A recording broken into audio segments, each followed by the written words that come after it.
ওকে, তো সামনে দেখো দুইটা এনিমি আছে। সো এনিমি দুইটাকে যদি আমি একবারে যদি ডাউন করতে চাই, তাহলে এখানে আমার ফায়ার ব্র্যান্ডটা ধরে কি ড্র্যাগ ফলো করতে হবে। সো ড্র্যাগের কথা আমি একটু পরে বলি, তোমরা এখানে জাস্ট একটুখানি শর্টটা দেখো।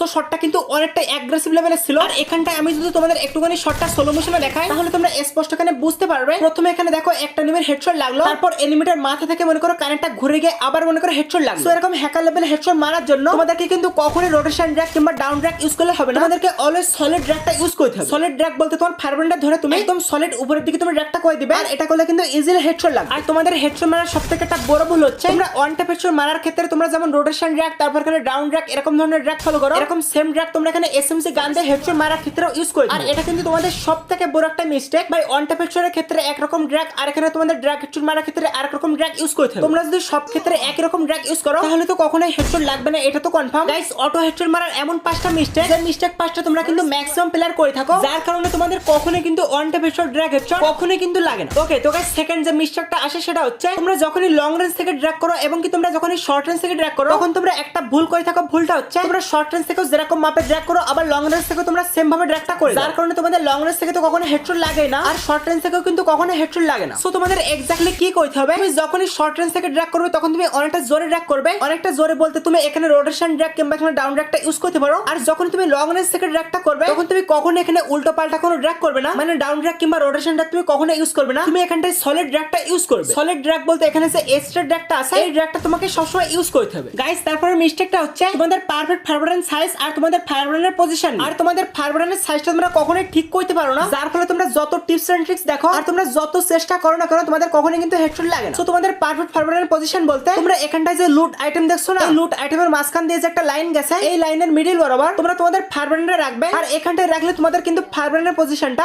একদম কিন্তু হ্যাকার লেভেলের হয়ে যাবে। তারপর কথা বলে যাক তোমার এখানে ফায়ার ব্র্যান্ড সাইজটা তুমি কি রকম রাখবে। সো এখানটায় দেখো, এখানে তোমার ফায়ার ব্র্যান্ড সাইজটা সম্পূর্ণ ম্যাটার করে কিন্তু তোমার এখানে ফিঙ্গারের উপরে। সো এখানে পারফেক্ট ফায়ার ব্র্যান্ড সাইজ রাখার জন্য তোমার এখানে ফিঙ্গারটা তুমি এখানে তোমার ফায়ার ব্র্যান্ডের উপরে রাখবে, আর তোমার ফিঙ্গারের সাইজ হিসেবে তোমার এখানে ফায়ার ব্র্যান্ডের সাইজটা তুমি এখানে কিন্তু ইজিলি রাখতে পারো। সো আমার এখানে ফায়ার ব্র্যান্ডের সাইজ কিন্তু এখানে কিন্তু 52 করে রেখেছি, তুমি কিন্তু এভাবে কিন্তু রিসার্চ করে তুমি দেখতে পারো। গাইস, তারপর নাম্বার 4 মিস্টেকটা হচ্ছে তোমাদের এখানে কাস্টম এসওডি নিয়ে। সো তোমরা এক্স্যাক্টলি কি করো, তোমরা বড় বড় ইউটিউবারদের কাস্টম এসওডি দেখো, আর সেই কাস্টম এসওডি তোমরা নিজেরা প্র্যাকটিস করতে যাও। আর এটা কিন্তু তোমাদের সবচেয়ে কিন্তু বড় একটা ভুল, কারণ তোমরা যে সমস্ত বড় বড় ইউটিউবারদের কাস্টম এসওডি ফলো করো, যেমন ধরো রাইস্টার, পাগল এম10, তারপর এখানে এম8, এরকম সকল বড় বড় ইউটিউবাররা কিন্তু কখনোই কিন্তু অন্য কারো কাস্টম এসওডি কিন্তু কপি করে না, কারণ প্রতিটা প্লেয়ারের কিন্তু নিজস্ব একটা কাস্টম এসওডি থাকে। আর তুমি যদি তাদের কাস্টম এসওডি ফলো করতে যাও, তাহলে সেটা কিন্তু তোমার ব্রেনের সাথে তোমার কিন্তু ফিঙ্গারের সাথে কখনোই কিন্তু অ্যাডজাস্ট হবে না, তুমি কিন্তু কখনোই খেলতে পারবে না। সো এজন্য আমি তোমাকে বলবো, তুমি যদি কাস্টম এসওডি চেঞ্জ করার কথা ভেবেও থাকো, তাহলে তুমি ইউটিউবে ভিডিও দেখতে পারো, আর সেই ভিডিওগুলো দেখে দেখে তুমি একটা নিজস্ব একটা আইডিয়া জেনারেট করতে পারো, আর সেই আইডিয়া থেকে তুমি অন্যান্য কাস্টম এসওডিতে আস্তে আস্তে করে শিফট হতে পারো। তো গাইস, এখন আমি তোমাদের ভিডিও লাস্টে যে মিস্টেকটা দেখাবো সেটা হচ্ছে, তোমরা ইউটিউবের টিপস এন্ড ট্রিক্স দেখো, সবকিছু ফলো করো, এটা তো ঠিক আছে, বাট তোমরা কখনোই সেটা পুরোপুরি ভাবে তোমরা অ্যাপ্লাই করো না, আর অ্যাপ্লাই না করার কারণে তোমরা কখনো এটা নিয়ে তোমরা প্র্যাকটিস করো। আর তোমরা অনেকে বলছিলে তোমাদের ট্রেনিং মোডে তোমাদের ফোনটা অনেকটা ল্যাগ দিচ্ছে, তো দেখো ভাই, তোমাদের ফোনে যদি ল্যাগ দিয়ে থাকে, তাহলে তুমি লুন অল্প এই মোডটা তোমরা ট্রাই করতে পারো, আর এই মোডটাতে কিন্তু অনেকটা কিন্তু ল্যাগ ফ্রি চলবে। সো যেটা নিয়ে কথা বলছিলাম, তোমরা যদি ইউটিউবে যদি হাজার হাজার এমবি ব্যয় করো যদি টিপস এন্ড ট্রিক্স দেখো, আর সেটা দেখার পর যদি তোমরা প্র্যাকটিস না করো, তাহলে কিন্তু তুমি কখনো একটা পারফেক্ট কিন্তু একটা হেডশট প্লেয়ার হতে পারবে। মানে ভাই, দেখা যাচ্ছে তোমার টিপস এন্ড ট্রিক্স থাকলো মাথার ভিতর, বাট অরিজিনাল গেম প্লেতে এসে তুমি সেটা অ্যাপ্লাই করে না। বাট অরিজিনাল গেম প্লেতে এসে যদি তুমি সেটা অ্যাপ্লাই না করো, তাহলে কিন্তু কখনোই সেটা হবে না, তোমার ভিডিওটা দেখা কিন্তু সম্পূর্ণ ফালতু হয়ে যাবে। এজন্য আমি তোমাকে বলবো, তুমি দিনে 1-2 ঘন্টা প্র্যাকটিস করবে, তাহলে কিন্তু তুমি সম্পূর্ণ একটা প্রপার একটা প্লেয়ার হতে পারবে। তার সাথে সাথে এটাই ছিল আজকের ভিডিও। যদি ভিডিওটা ভালো লাগে থাকে, তাহলে কিন্তু অবশ্যই আমাকে নিজের ভাই মনে করে চ্যানেলটা সাবস্ক্রাইব করবে, আর পেজটা কিন্তু ফলো করে দিবে। তো ভাই,